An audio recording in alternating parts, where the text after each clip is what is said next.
নতুন চমক আসছে বাংলাদেশ প্রিমিয়ার লিগ বিপিএলে। দেশের ফ্র্যাঞ্চাইজি ভিত্তিক এই লিগের আগামী 5 আসরের জন্য ফ্র্যাঞ্চাইজি স্বত্ব নিতে আগ্রহ দেখিয়েছে 10 প্রতিষ্ঠান। এর মধ্যে থাকছে ইংল্যান্ড ক্রিকেট বোর্ড নিবন্ধিত এক এজেন্টও।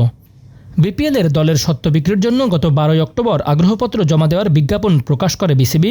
সময়সীমা বেঁধে দেওয়া হয় 28 অক্টোবর কার্যদিবস শেষ হওয়া পর্যন্ত।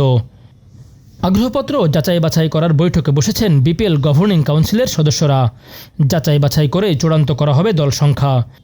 বিসিবি পরিচালক ও বিপিএল গভর্নিং কাউন্সিলের সদস্য সচিব ইফতেখার রহমান মিঠু সাংবাদিকদের জানিয়েছিলেন, এবার সময় স্বল্পতায় 5টা দল নিয়ে বিপিএল আয়োজন করতে আগ্রহী বিসিবি, তবে উপযুক্ত প্রতিষ্ঠান পেলে দল সংখ্যা বাড়তেও পারে। মঙ্গলবার মিঠু জানান, দল বাড়াতে জোর করবে না বিসিবি। এখনও আনুষ্ঠানিকভাবে বিসিবি জানায়নি আগ্রহী প্রতিষ্ঠানের নামগুলো, তবে আগ্রহপত্র জমা দিতে আসা প্রতিষ্ঠানের প্রতিনিধিদের সঙ্গে যোগাযোগ ও বিসিবি সূত্রে জানা গেছে 10টি আগ্রহপত্র জমা পড়েছে বিপিএলের দল নেয়ার জন্য। এর ভেতর পুরনো ফ্র্যাঞ্চাইজিগুলোর মধ্যে আছে Rangpur Riders, Bashundhara Group, Khulna Tigers, Mind Tree, Chittagong Kings ও Dhaka Capitals, Harland Remark Group. নতুন করে আগ্রহ দেখাচ্ছে নোয়াখালী ফ্র্যাঞ্চাইজির জন্য। আগ্রহী প্রতিষ্ঠান বাংলামার্ক বিষয়টি নিশ্চিত করেছে। তবে তামিম ইকবালের ফরচুন বরিশাল না থাকায় বরিশালের ফ্র্যাঞ্চাইজি নিতে আগ্রহী আকাশবাড়ি হলিডেজ। সিলেটের ফ্র্যাঞ্চাইজি স্বত্ব নিতে আগ্রহ দেখিয়েছে ক্রিকেট উইথ সামি নামের একটি প্রতিষ্ঠান, যার উদ্যোক্তা একজন প্রবাসী বাংলাদেশি।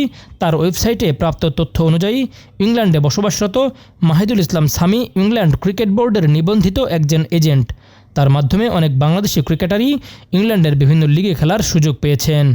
সামির সঙ্গে আছেন সিলেট স্ট্রাইকার্সের অংশীদার জগলুল হায়দার চৌধুরী। চট্টগ্রামের ফ্র্যাঞ্চাইজি নিতে আবেদন করেছেন সামির কাদের চৌধুরীর এসকিউ স্পোর্টস। বিসিবির সঙ্গে বকেয়া নিয়ে অনেক জলঘোলা করেছে গতবারের রানার্স আপরা। পারভেজ হোসেন ইমনকে পাওনা টাকা দেয়া প্রসঙ্গে সামির কাদের অশোভন মন্তব্য করেছিলেন।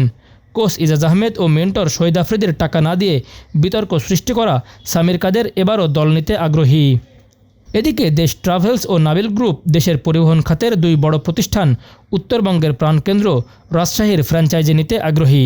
তবে কারা খেলবে বিপিএল তা চূড়ান্ত ঘোষণা আসবে বিসিবির গভর্নিং বডি থেকে।